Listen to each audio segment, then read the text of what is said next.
ഇനി 21-ാമത്തെ അധ്യായം. അഥ ഏകവിംശോധ്യായ. മൈത്രേയ ഉവാച. മൈത്രേയൻ കഥ തുടർന്ന് പറയുകയാണ്. മൈത്രേയ മുനി പറഞ്ഞു, ഭഗവാൻ ശ്രീഹരി പൃഥു ചക്രവർത്തിയെ അനുഗ്രഹിച്ച ശേഷം സ്വധാമത്തിലേക്ക് തിരിച്ചുപോയി കഴിഞ്ഞ് തൻ്റെ രാജധാനിയിലേക്ക് മടങ്ങി വരുന്ന മഹാരാജാവിനെ സ്വീകരിക്കാനായി പ്രജകൾ അതിഗംഭീരമായ ഒരുക്കങ്ങളാണ് ചെയ്തിരുന്നത്. നഗരത്തിൽ അവിടിവിടെയായി മുത്തുമാലകൾ, പൂമാലകൾ, പട്ടുവസ്ത്രങ്ങൾ, സ്വർണതോരണങ്ങൾ എന്നിവയെല്ലാം തൂക്കി അലങ്കരിച്ചിരുന്നു. ചന്ദനത്തിരി തുടങ്ങിയ സുഗന്ധ വസ്തുക്കളുടെ പുകയിൽ നിന്നുയരുന്ന സൗരഭ്യം എങ്ങും നിറഞ്ഞു നിന്നു. ചന്ദനം, അകിൽ തുടങ്ങിയുള്ള സുഗന്ധ പദാർത്ഥങ്ങൾ അരച്ചു ചേർത്ത വെള്ളം തളിച്ച് രാജവീഥികളും നാലും കൂടിയ വഴികളും സാധാരണ വഴികളുമെല്ലാം പൊടിശല്യമുണ്ടാകാത്ത വിധത്തിൽ നനച്ചിരുന്നു.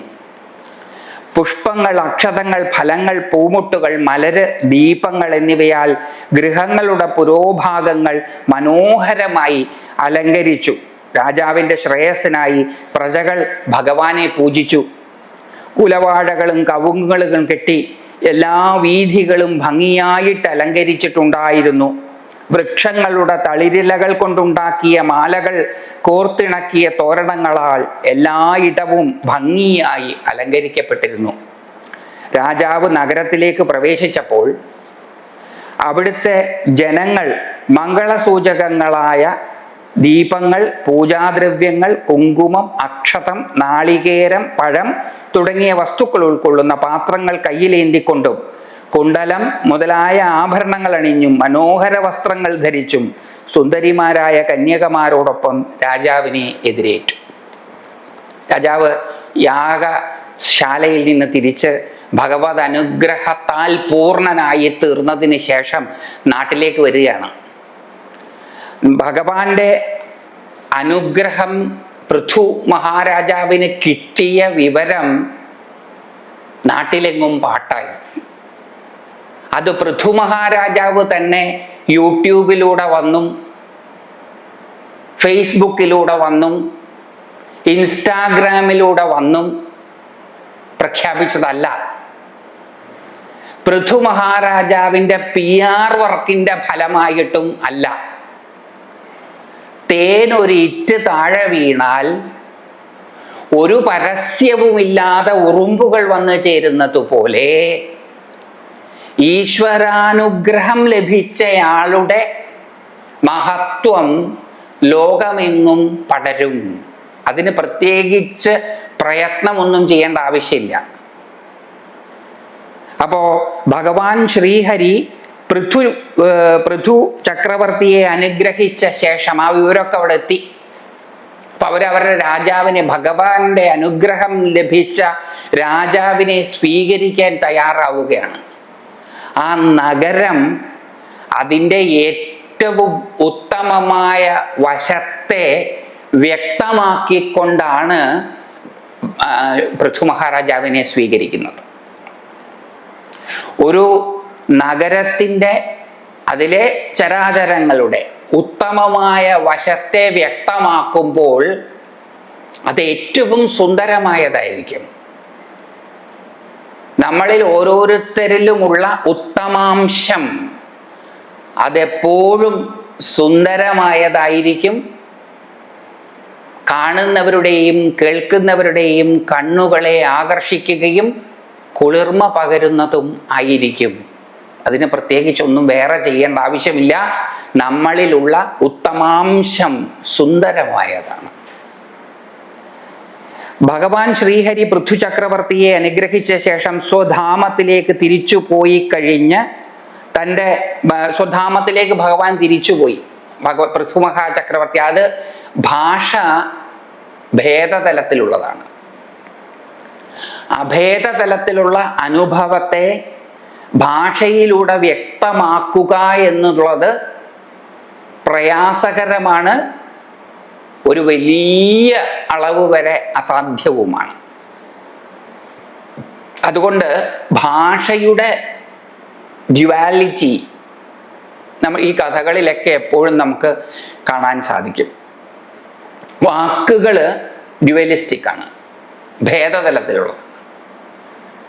സ്ഥാനചലനമില്ലാത്ത ഭഗവാൻ സ്വധാമത്തിലേക്ക് മടങ്ങി എന്ന് പറഞ്ഞു കഴിഞ്ഞാൽ സ്വധാമം എന്ന് പറയുന്നത് അദ്ദേഹം എവിടെയാണോ അവിടെയാണ്. അദ്ദേഹം എവിടെയാ? അദ്ദേഹം ഈ ചരാചരങ്ങളില് നാനാവിധത്തിലുള്ള വൈവിധ്യങ്ങളായിട്ട് നിലകൊള്ളുന്നു. അപ്പൊ വൈകുണ്ഠം എന്ന് പറയുന്നത് എവിടെയാണ്? ഇവിടെ തന്നെ. ഞാനും നിങ്ങളുമൊക്കെ അപ്പൊ എവിടെയാ? വൈകുണ്ഠത്തിലാണ്. നമ്മളെന്താ നമ്മൾ വൈകുണ്ഠത്തിലാണ് എന്ന് തിരിച്ചറിയാത്തത്? ഉണർന്നെഴുന്നേൽക്കാത്തത് കൊണ്ട്, അവേക്കൻഡ് അല്ലാത്തത് കൊണ്ട്. നമ്മൾ ഉണർന്നെഴുന്നേറ്റാൽ നമുക്ക് മനസ്സിലാകും വേറെ എവിടെയും പോകാനൊന്നുമില്ല. അതുകൊണ്ടാണ് പരമാർത്ഥസാരത്തിൽ ആദിശേഷനും ആ ആദിശേഷന്റെ പരമാർത്ഥസാരത്തെ എടുത്ത് മോഡിഫൈ ചെയ്ത് പരമാർത്ഥസാരം എന്ന പേരിൽ തന്നെ മറ്റൊരു ഗ്രന്ഥം രചിച്ച ശ്രീമദ് അഭിനവഗുപ്തപാദരും പറഞ്ഞത് മോക്ഷസ്യ നൈവ കിഞ്ചിത് ധാമാസ്തി നചാപി ഗമനമന്യത്ര. മോക്ഷത്തിന് പ്രത്യേകിച്ച് വേറൊരു സ്ഥലം ഇല്ല, അവിടേക്കായിട്ടൊരു പോക്കും ഇല്ല. ജിത്തു കൃഷ്ണമൂർത്തിയുടെ സുപ്രസിദ്ധമായ വരികളാണ് ഓർമ്മ വരുന്നത്. Truth is a pathless land.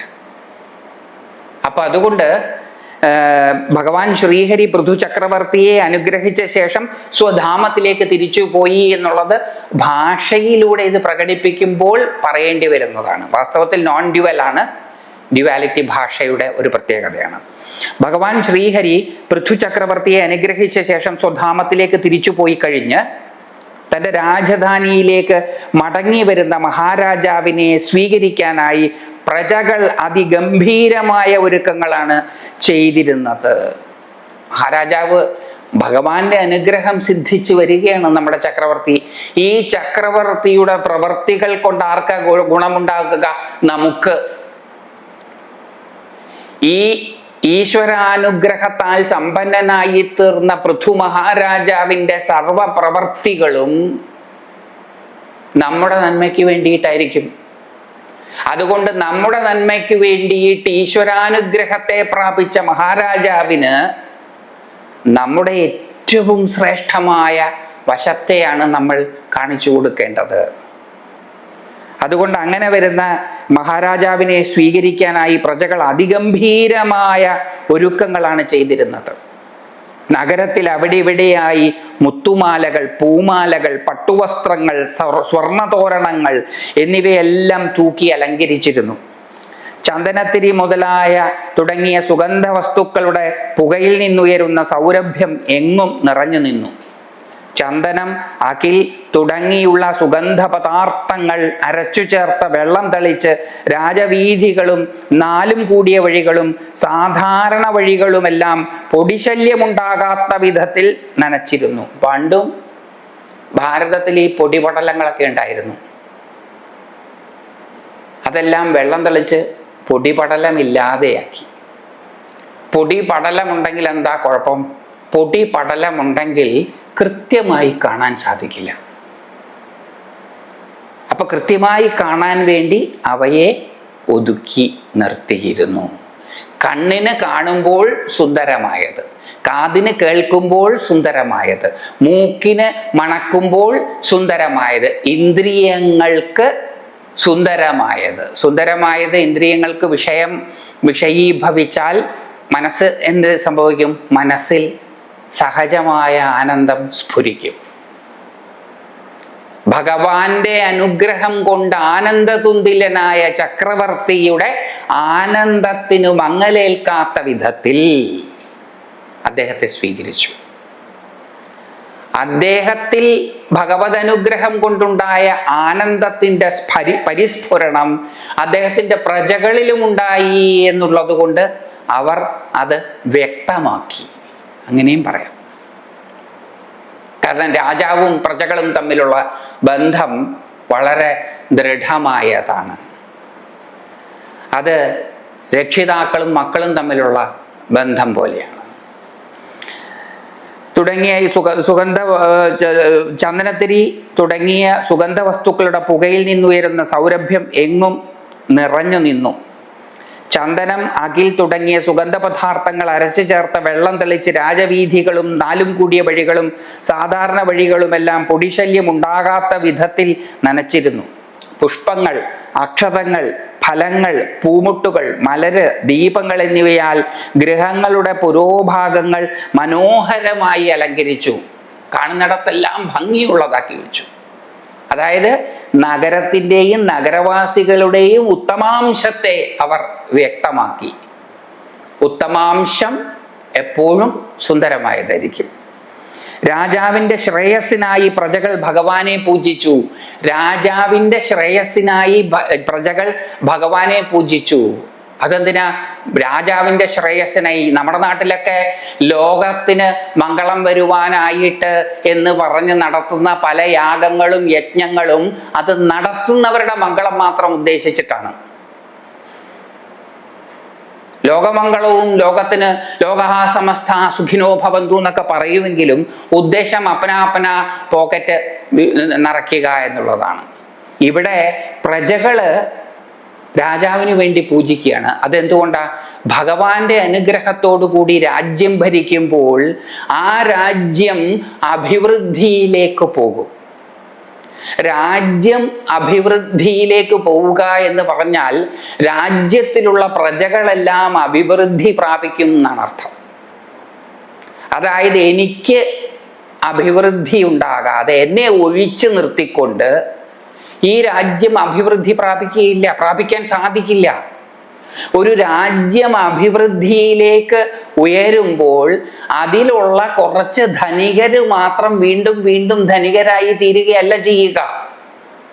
ഒരു രാജ്യം അഭിവൃദ്ധിയിലേക്ക് പോകുമ്പോൾ അതിലുള്ള എല്ലാ പ്രജകളും അഭിവൃദ്ധിയിലേക്ക് പോവുകയാണ് ചെയ്യുക.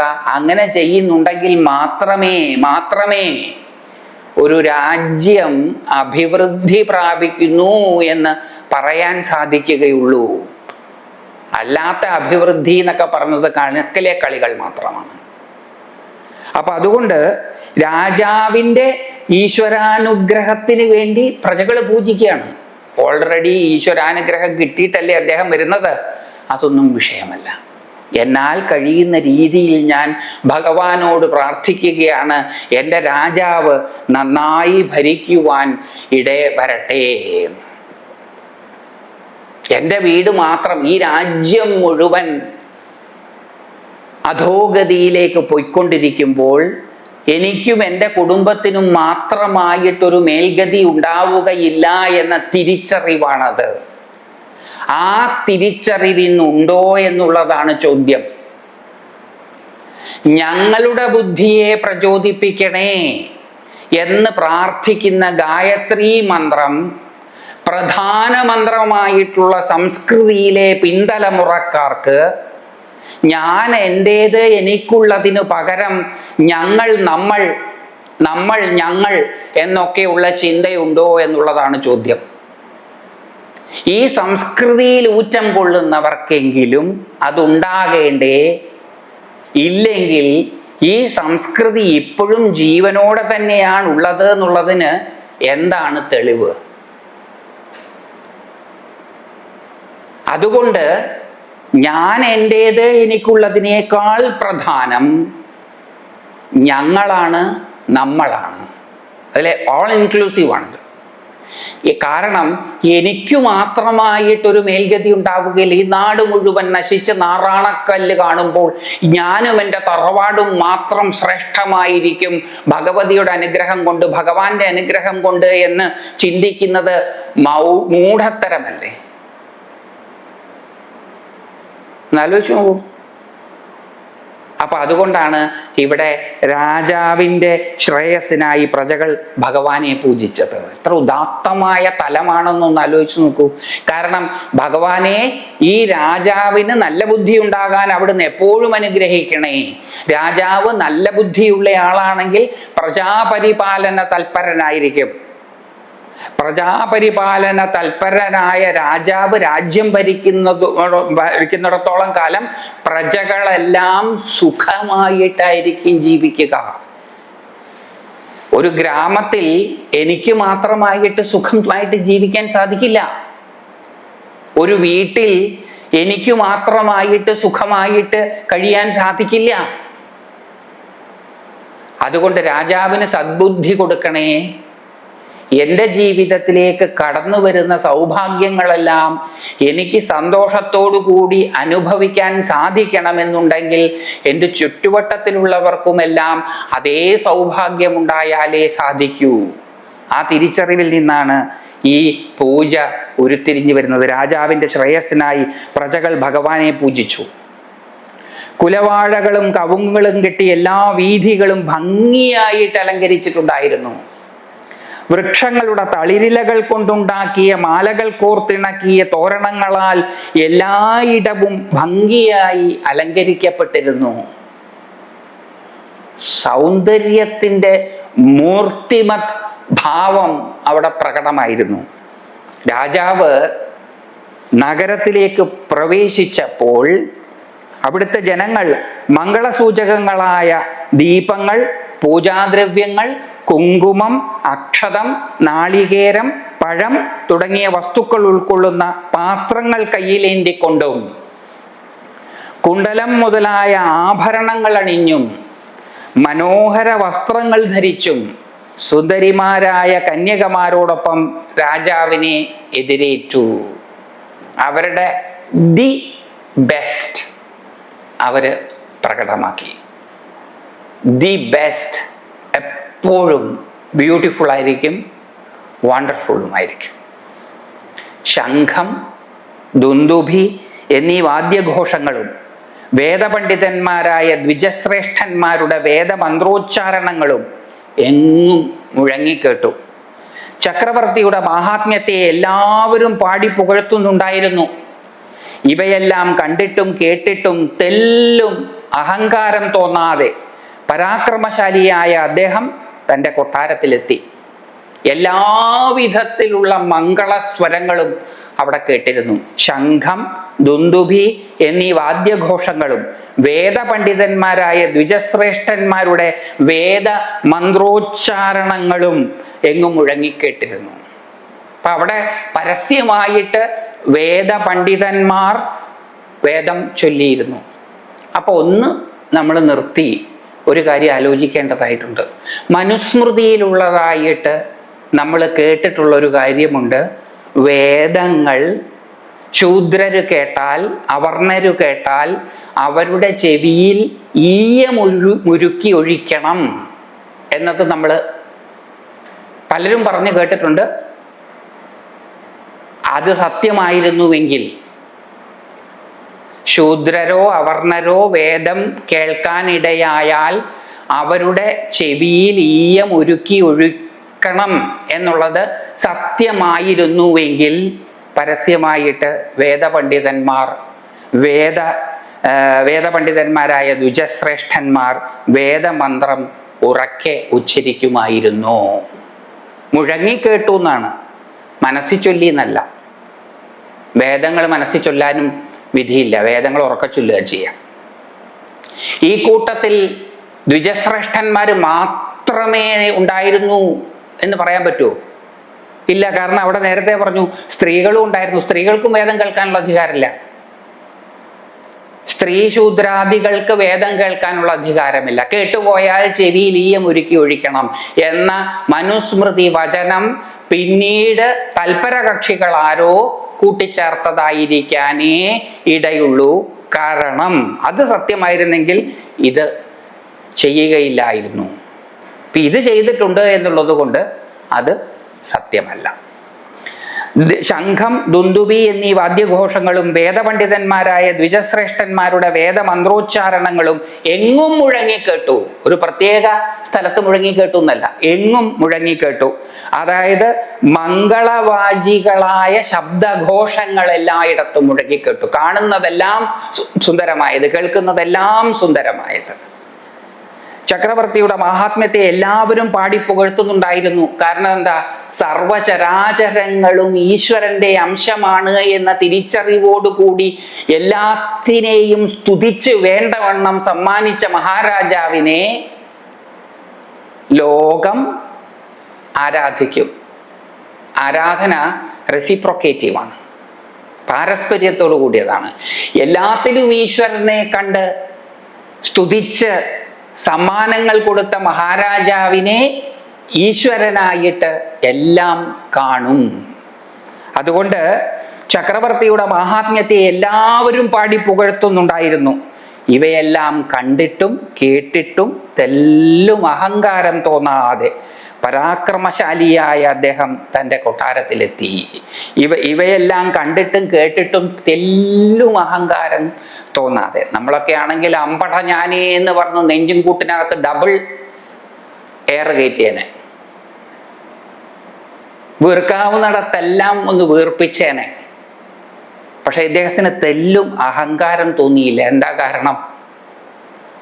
ജീവിതാനുഭവങ്ങളിലൂടെ ഈശ്വരൻ തന്നെയാണ് എല്ലാം എന്ന് തിരിച്ചറിഞ്ഞ മഹാത്മാവിന് താൻ എന്നുള്ളത് ഈശ്വരനാണ് എന്ന് ഉത്തമ ബോധ്യമുള്ളത് കൊണ്ട് അല്പമായ അഹങ്കാരം ഉണ്ടാവുകയില്ല. അതുകൊണ്ട് അദ്ദേഹത്തിന് ഇവയെല്ലാം കണ്ടിട്ടും കേട്ടിട്ടും തെല്ലും അഹങ്കാരം തോന്നാതെ പരാക്രമശാലിയായ അദ്ദേഹം തൻ്റെ കൊട്ടാരത്തിലെത്തി. എന്ന് പറഞ്ഞാൽ അദ്ദേഹം ഇതൊന്നും എൻജോയ് ചെയ്തില്ല എന്നർത്ഥമുണ്ടോ? അദ്ദേഹത്തിൻ്റെ സന്തോഷത്തിന് വേണ്ടിയിട്ടൊരുക്കിയിരുന്ന സൗന്ദര്യത്തെ അദ്ദേഹം ആസ്വദിച്ചില്ല എന്നർത്ഥമുണ്ടോ? ഇല്ല. അദ്ദേഹം ഇതെല്ലാം ആസ്വദിച്ചിരുന്നു, സന്തോഷത്തോടു കൂടി സ്വീകരിച്ചിരുന്നു. പക്ഷെ അതൊന്നും ഈഗോയിസ്റ്റിക് ആയിരുന്നില്ല. ഞാൻ എന്ന ഇട്ടാവട്ടത്തിൽ നിന്നുകൊണ്ടായിരുന്നില്ല. ഞാൻ എന്ന് നമ്മൾ ഓരോരുത്തരും പറയുന്ന കേന്ദ്രസ്ഥാനത്ത് നിന്നുകൊണ്ടായിരുന്നില്ല അദ്ദേഹം ഇത് ആസ്വദിച്ചത്. അദ്ദേഹം താൻ ഈശ്വര സ്വരൂപി തന്നെയാണ്, താൻ ഈശ്വരന്റെ അംശം തന്നെയാണ്, ഇതെല്ലാം ഈശ്വരാംശം തന്നെയാണ് എന്ന തിരിച്ചറിവോടുകൂടിയാണ് അദ്ദേഹം ഇത് ആസ്വദിച്ചത്. അതുകൊണ്ട് അത് അദ്ദേഹത്തിന് അഹങ്കാരത്തെ ഉണ്ടാക്കിയില്ല. അതെല്ലാം ഇവയെല്ലാം കണ്ടിട്ടും കേട്ടിട്ടും എന്നാണ്, തെല്ലും അഹങ്കാരം തോന്നാതെ എന്നാണ്. ഇതൊന്നും കാണാതെ കേൾക്കാതെ അഹങ്കാരം തോന്നാതെ എന്നല്ല. ഇതൊക്കെ കണ്ടിട്ടും കേട്ടിട്ടും അഹങ്കാരം ഉണ്ടാകണം, അഹങ്കാരം ഉണ്ടാകരുത്. ഇതെല്ലാം കാണണം, കേൾക്കണം, പക്ഷെ ഈഗോയിസ്റ്റിക് ആവരുത്. അതാണ് ആധ്യാത്മികത. അല്ലാതെ കാണാനൊന്നുമില്ലാത്തിടത്തേക്ക് പോയി, കേൾക്കാനൊന്നുമില്ലാത്തിടത്ത് പോയി, ഉടുക്കാനൊന്നുമില്ലാത്തിടത്ത് പോയി നിന്ന് നേടേണ്ടതല്ല അത്. ഇതെല്ലാം കാണണം, ഇതെല്ലാം കേൾക്കണം. ഈ ലോകത്തിൽ ഇട്ടാവട്ടത്തിലുള്ള ഞാൻ കേന്ദ്രമായി നിന്നല്ലാതെ ഈ അനുഭവങ്ങളെ അനുഭവിക്കാൻ സാധിക്കും. അതാണ് ഇവിടെ വിവരിച്ചുകൊണ്ടിരിക്കുന്നത്. അപ്പോ ഇവയെല്ലാം കണ്ടിട്ടും കേട്ടിട്ടും തെല്ലും അഹങ്കാരം തോന്നാതെ പരാക്രമശാലിയായ അദ്ദേഹം തന്നെ കൊട്ടാരത്തിൽ എത്തി. അദ്ദേഹം വളരെ ഇതെല്ലാം എല്ലാവരും ഒരുക്കി വെച്ചത് അദ്ദേഹം കണ്ടു, കേട്ടു. അതൊക്കെ അദ്ദേഹം അപ്രീഷിയേറ്റ് ചെയ്തിട്ടുണ്ടാകും. കാരണം അദ്ദേഹം പരിപാലന തൽപരനാണ്. തന്നെ സന്തോഷിപ്പിക്കുവാൻ വേണ്ടിയിട്ടൊരു കുഞ്ഞു വരച്ച ചിത്രത്തെ ആസ്വദിച്ച് പുറത്തു തട്ടുന്ന രക്ഷിതാവിനെ പോലെ ഈ മഹാരാജാവ് തൻ്റെ സന്തോഷത്തിന് വേണ്ടി പ്രജകൾ ഒരുക്കിയതിനെയെല്ലാം കണ്ട് ആസ്വദിച്ച് അംഗീകരിച്ച്, എന്നാൽ അവ അഹങ്കാരത്തെ ജനിപ്പിക്കാതെ ശ്രദ്ധിച്ച് അദ്ദേഹം തൻ്റെ കൊട്ടാരത്തിൽ എത്തി.